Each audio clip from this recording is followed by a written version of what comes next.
Lady Gang? It's your girl Lady Lex, and I'm back with another video. So today we're gonna be talking about black businesses, why black businesses fail, and why some people don't like to support black businesses. As I say in all my videos that I'm gonna be recording like this, and in the last one, these are just my personal opinions. These are not facts. You know, they haven't been proven to be facts, but you know, I feel like it's my opinion, but it's also based in a lot of truth and what I've seen and what I've experienced, what I've seen from myself, other people, and what I've also experienced. So yeah, let's get into it.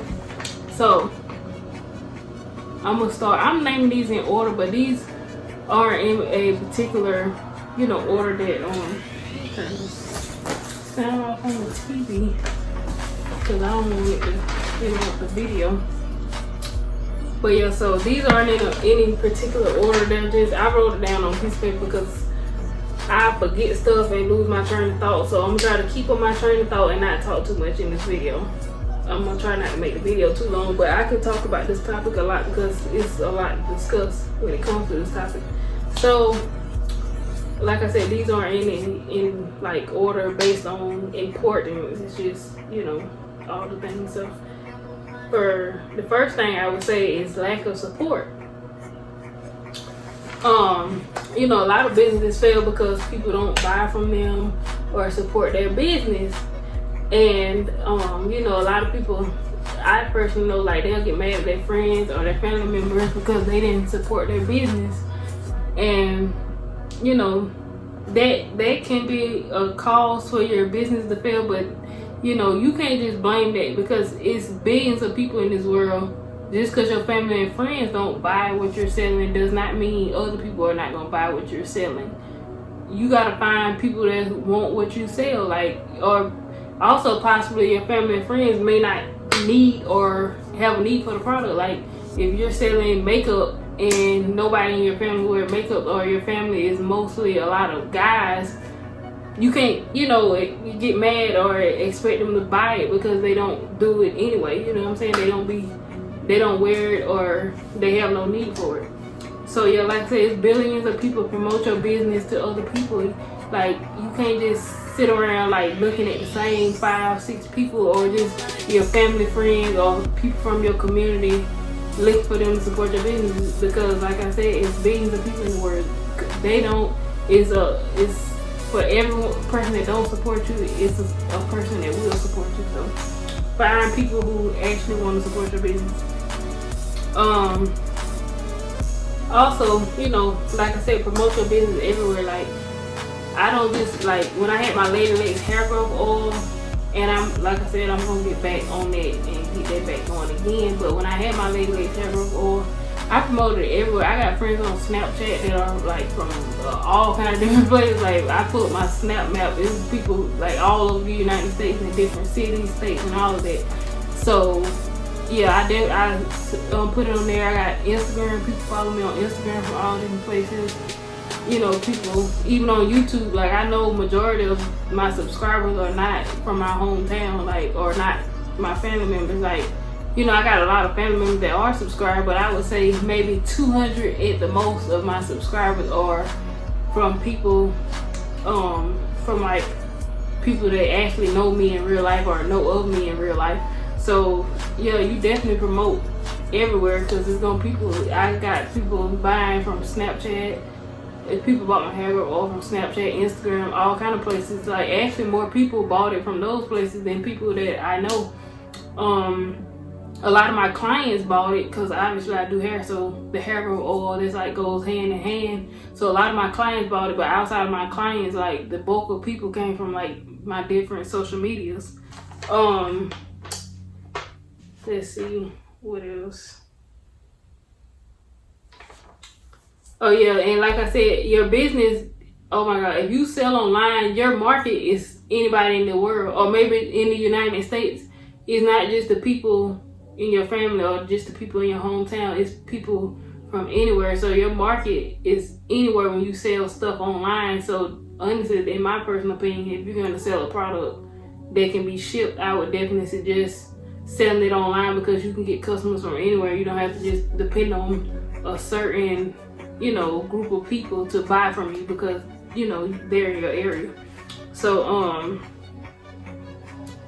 yeah, definitely suggest y'all selling y'all stuff online. Like I said, you said anybody, let me see, I'm at 5 minutes. I'm trying not to make the video too long, y'all. So why, and then okay, one last thing I want to touch on just a little bit, y'all. People wonder why people don't support their business, and I'm gonna just be real raw. It sometimes goes to be with your reputation why people don't support your business. Like, if you're known in your hometown to be, this is a good example. If you're known to be a scammer, like you know, done did a couple scams and people in your home, and you done did on people like in your hometown or your family or your friends, and they like, yeah, like more than likely there's some connected to you is probably a catch with it. That's why they don't support you. Like, people is not gonna be giving you their money if you known to be like a scammer or trying to like finesse people. Like, you know, like people is not going to support that. I personally wouldn't, like, you know, everybody know a family member, a friend, or somebody from their little town that be scamming. You know what I'm saying? And they all of a sudden pop out with a business one day. I'm sorry, that's the last person I'm gonna support, because I'm not finna give you my money or Cash App you, PayPal you, whatever, however the money getting transferred. I'm not finna do that, and then next thing I know, I don't get my product, or you don't ever do the service for me. Like, I'm not gonna do that. And that's just honestly why a lot of y'all don't get support, because people know y'all. It's sad, but I'm gonna give y'all a little something. But if you got a bad reputation, you might want to try promoting somewhere else where people don't know you. Like, and don't scam them if you really do be scamming, but now you want to start a legit business. You can't do it to people that you already done scam, or people that know you be scamming. You gotta go somewhere else with it. You know what I'm saying? Like, people is not going to support you. That's crazy. Like, but I really be knowing people that did that type of stuff, and then get mad because people don't support them. Like, you're a known scammer. We're not giving you our money. Like, you crazy. Anyway, so 2. I'm gonna get on the next topic. So, why people, you know, support you in the beginning of your business and then they fall off. So, number 1, lack of professionalism. If you are not professional, people do not want to support your business. Like, you know, like if they having a bad experience every time they deal with you, you're late, you're not reliable, or you're overpriced, like people are not gonna want to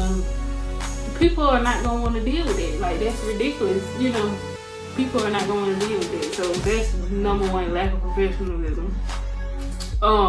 Just like, and this is a good example. So if you work a 9-to-5 job, more than likely your job got like some kind of strike system, point system, or however it go.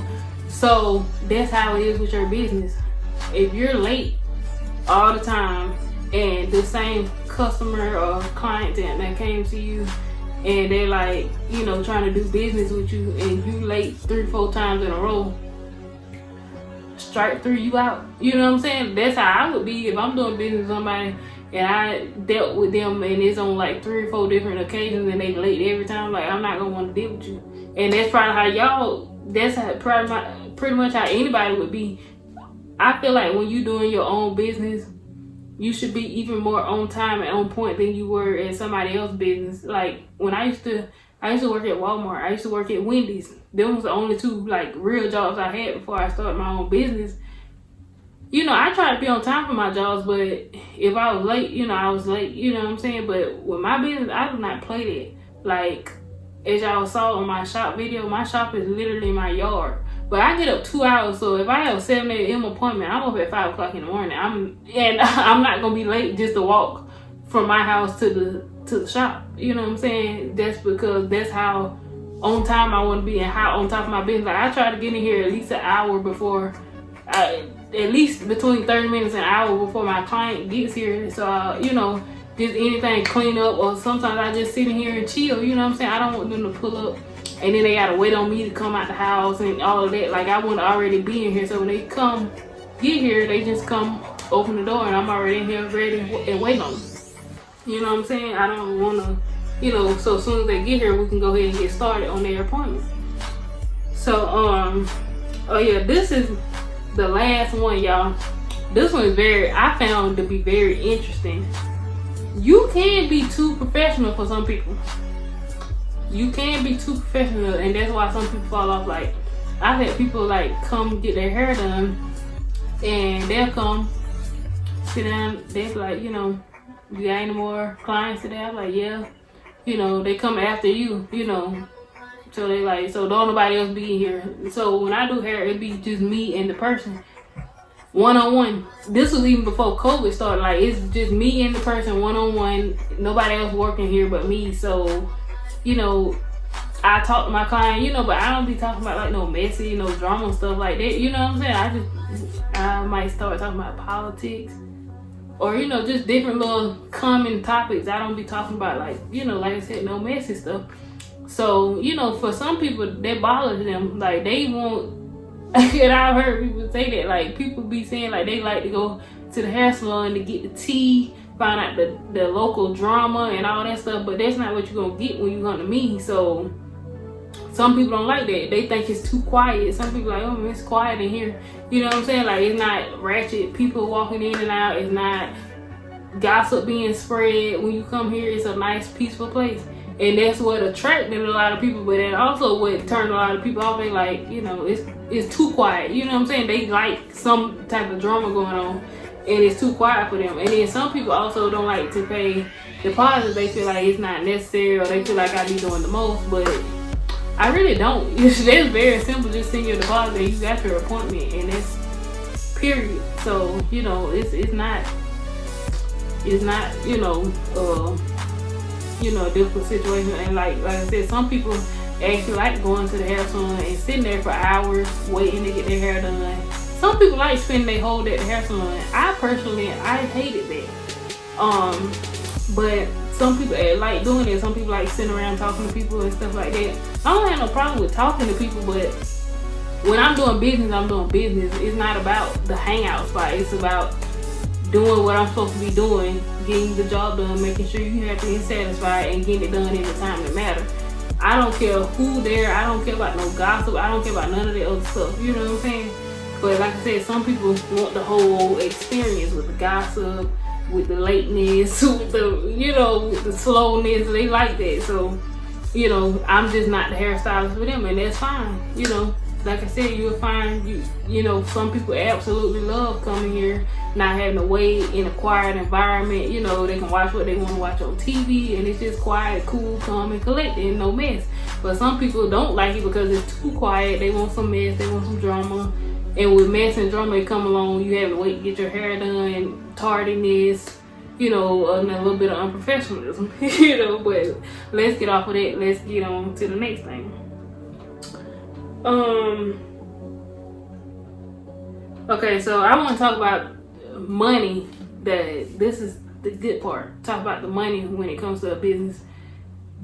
For me, I think it's very important to save money, because if you selling a product or you got a clientele like me, you gotta save money, in my personal opinion, because if not, you'll get stuck in the revolving door. That's what I like to call it. I like to call it the revolving door, which is when you're making the money, but you're spending it just as much. Like you might be, you know, like if you're a hairstylist, you might be buying more product, but at the same time, you're not leveling up your business. You just making enough money to buy more product and to shop and pay your bills and do whatever you want to do. You know what I'm saying? Which is cool. But you know, you should try to make more than that. Like, you should try to save more. And another thing that people don't realize, when you start a business, it's kind of like a job, like a regular 9-to-5 job. Like how you do a week in the hole, like your first week, you don't get paid. Well, you get paid, but your paycheck don't come, like you gotta wait till the next pay period to get all of your money.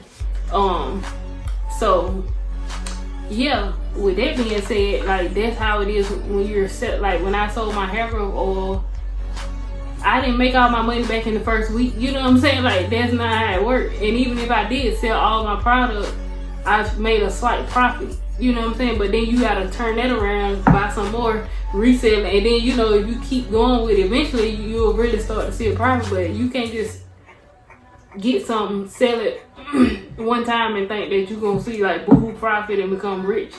Like that's kind of a little crazy if you really think it's gonna work like that.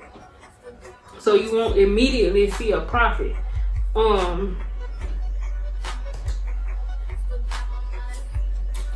So like I said, save money so you can make big moves with your business, you know, and stuff like that.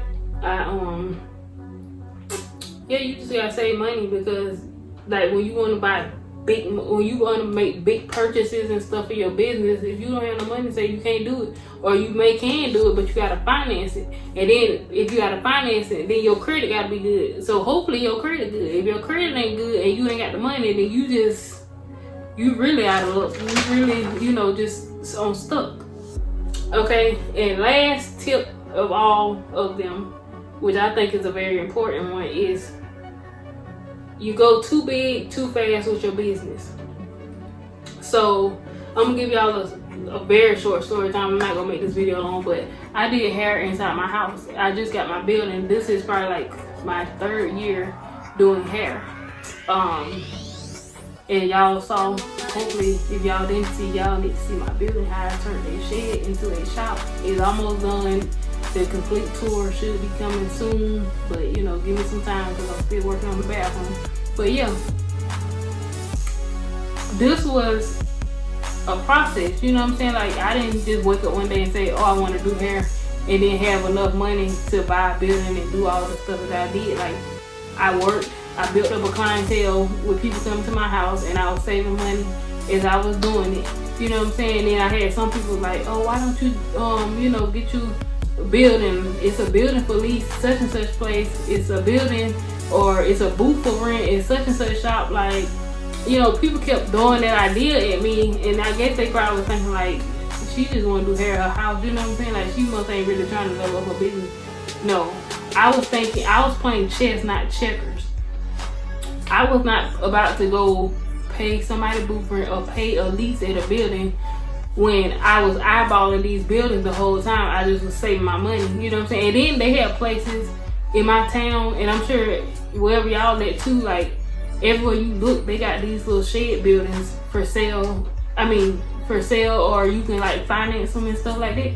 And you pretty much, I got good credit. I could have went and got the building financed, but it wasn't really based off your credit. It was based off of when you look at the paperwork and they tell you the finance amount. It was, the finance amount wasn't really based off your credit. They had a certain percentage for the finance amount regardless.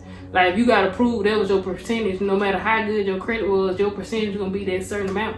So basically, all the places that I looked at, I thought about financing one, and when I was looking at all the places, it was like, I'm gonna throw out a big number. Of course, my building didn't cost that much. Some of them do, like the real big ones cost that much, but just say I'm gonna throw out, well actually I'm gonna throw out a small number. So we're gonna just say my building was $100. Okay, that's the cash amount. But if you get it financed, you pay $300. You know what I'm saying? But this is with thousands of dollars. You know what I'm saying? So I was not finna pay like $2-3 extra $1,000 with a finance amount. You know what I'm saying? Yeah, I could have got the building sooner, but in the long run, I was gonna pay $2,000 more than what I paid for the building. You know, that's why I just saved up and bought it cash, because I was not finna do all that. You know what I'm saying? And then when I bought it cash, I was able to get discounts. Like, you know, the people at the company, they kept running discounts, dropping it down. I'm like, cool, you know what I'm saying? Because they were happy to get a cash sale. So, yeah, so that's a really good idea. I would suggest doing that. But, you know, some people want their businesses in more like city areas, you know, like in my town, we do got a small town, a little downtown area.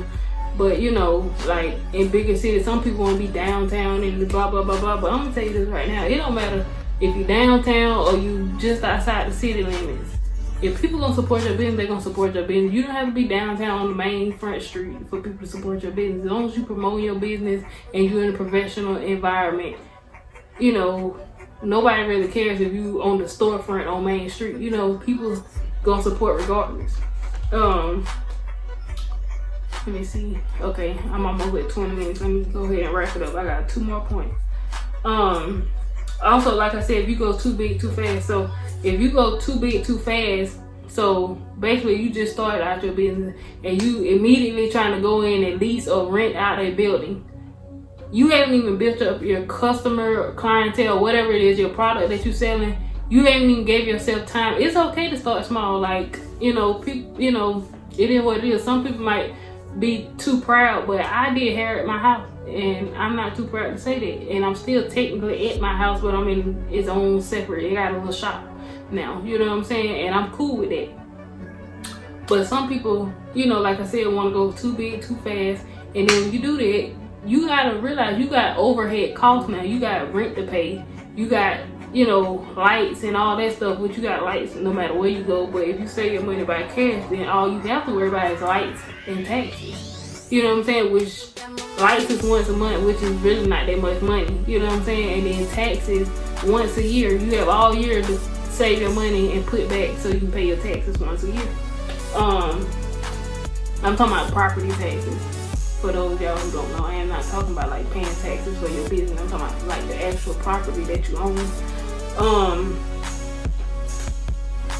And then that eventually make your whole business fold. So if you start a business 2 months later, you on a storefront renting or leasing a building, and then you can't keep up with the payment. Now your whole business is fold. You don't have enough money to keep up with the product that you're selling, and then you don't have enough money to pay the lease. So now you just done lost everything. You know what I'm saying? So I've seen it happen. So just take your time when you start your business. Like, don't be ashamed. As long as you're professional, I personally will support anybody. I don't care if it's your house or wherever you at. As long as you professional with it, as long as you own time. Like when I was doing hair at my house, I had the same professionalism, and I felt like I had to do it even more because I'm in my house. You know what I'm saying? I don't want to look unprofessional to nobody because they probably already like side-eyeing me because I do hair at my house. So I was like, yeah, I definitely got to be even more on top of my game. Make sure I'm on time with it. Like, make sure ain't no ratchet stuff. Well, I ain't no ratchet stuff going on in my house anyway. You know what I'm saying? Because it's quiet. You know what I'm saying? But, some people have a lot going on in their house. They might got little kids, and I don't know, little kids stay at my house. Or they might just got a bunch of people or a bunch of loud people going in and out their house. None of that goes on in my house. So I was good with that, but I just had to make sure I was on time and I was as professional as possible. Oh yeah, and last but not least, when you do something, try not to get overhead costs. Overhead costs is like rent, which of course you have to, if certain type of business, whatever you're trying to do, you probably gotta get an overhead cost. But if I were you, I would try to get an overhead cost that can eventually get paid off. I personally wouldn't rent nothing from nobody. That's just my personal opinion, because I feel like you gonna, as long as you got that business, as long as you at that location or another location rent, you're always gonna have a rent bill. But if you buying something, eventually, you're gonna have it paid for, and then that's gonna be non-existent. Then that money you have for rent, that's money you can be saving. That's money you can be using to do something else with. You know what I'm saying? And then also when you own the building, if your business do fold, you can sell it and you can make a whole bunch of money off of whatever you own. You know what I'm saying? Well, I ain't gonna say a whole bunch, but whatever it's worth, which will be some thousands of dollars, maybe even millions, depending on, how big and the location and all that.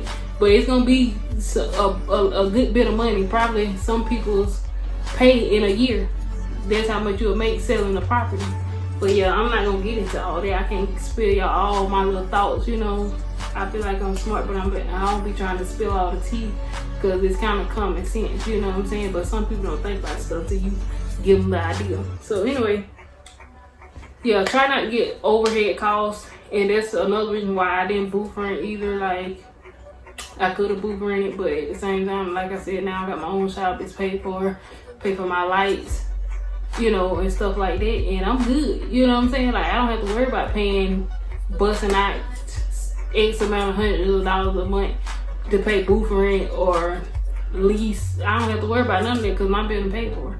So I don't have to worry about none of that, which is a blessing. You know what I'm saying? So you gotta have your head on straight when you get ready to start a business, and But this last part was kind of like just tips. It wasn't really why they don't support your business, but this was more so why a lot of black businesses fold. So I guess I can put that in the title somewhere too. Oh yeah, and also last suggestion, online business I personally think is the best. if you selling a product or just something like that and you can do it online, I would do it online, because honestly, why would you get a building, or why would you get a, you know, something that you gotta pay for, and now you gotta pay $1,000 or such and such $100 a month to be in that building, when you could sell it for free online? You know what I'm saying? Like, I mean, well, you have to pay your website bill, but from my personal experience, when I sold my Lady Hair or the website bill went for like $50, so you pay $50 versus opening up like a storefront and having to pay $1,000 worth of leads, and you still making about the same, or you might make even less, because online, like I said, anybody in the United States or anybody in the world can buy your business, and if it get popular enough, you making boohoo money online. But when you at a storefront, people from other places, but most likely, the farthest people gonna travel, it's gonna be people at least within your state at the most. Like, if your business really get out there, people might come from different parts of the state, but most likely it's just gonna be the people in the area shopping there.